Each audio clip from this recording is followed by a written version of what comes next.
Tonight, a little boy is missing. Take a look at him. His father running from door to door, knocking on doors for help. Seemingly no one will help.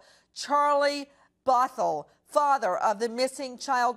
Sir, thank you so much for being with us. Is it true that you have been going door to door trying to get people to help you find your son?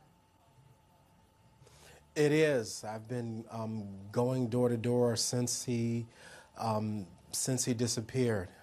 The night he disappeared, I called his mother after I called 911, and we didn't sleep. We did flyers. We called family members, and we've been doing everything we can since to get the word out to get our son back home. How did Charlie go missing? He was at home with my wife. It was Saturday night, and he decided to walk out of the house. He had, not done some of his chores, and instead of arguing at him or fussing or anything, my wife just said, okay. And when she says, all right, that means I'm going to tell your dad. So I was actually working late Saturday night to get everything done because I planned on spending Father's Day with the kids. But I got a call back from my wife at like 9:45 saying that Charlie was gone. Joining me also, Tony Briscoe, breaking news reporter with Detroit News. Tony, what happened? Well, authorities aren't saying too much on this as of yet.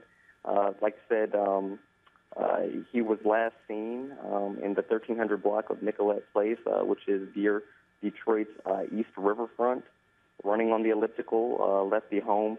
One of the stranger things is that law enforcement tells us that as of last week that a social media account after the disappearance was still being used.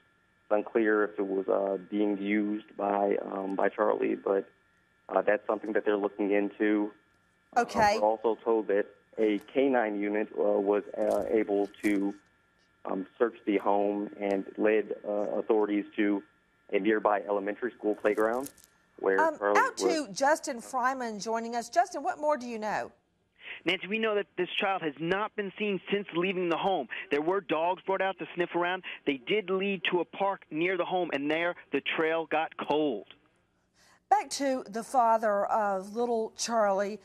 Sir, why do you think no one, seemingly, is helping you find your son? The thought of you running from door to door trying to get help, it's breaking my heart. And as you speak, Liz, could you please put up the tip line? There is a reward in this case. What do you think, sir? Well, I think, on Monday following my son's disappearance, I was able to get a police report. So the National Center for Missing and Exploited Children, the Detroit FBI office, the Detroit police, they have gotten involved. Our local media has gotten involved. My family, friends, former co-workers, his mother and her family, they have, gotten involved, and we have been going door to door.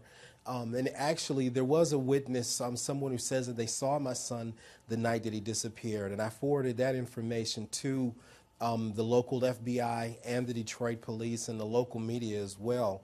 We found her while we were out canvassing Where did a she nearby see him? Housing community. Where did she see him? She stated that she saw him heading east on Lafayette towards his mother's house. Okay, let me give his description. Go ahead, sir. No, I was saying, my son had walked off like this without my permission once before, about 2 years ago, but it wasn't for 10 days. And the Detroit police had found him within 3 hours, and he was literally found on the very next block over from his mother's house. So this witness, the track that the dogs that the FBI brought in tracked him to, and this witness all pointed towards him walking back towards that neighborhood. But the city is a lot different at night than it is during the day. Let's give that tip line, 313-596-1140. Please help this father find his son.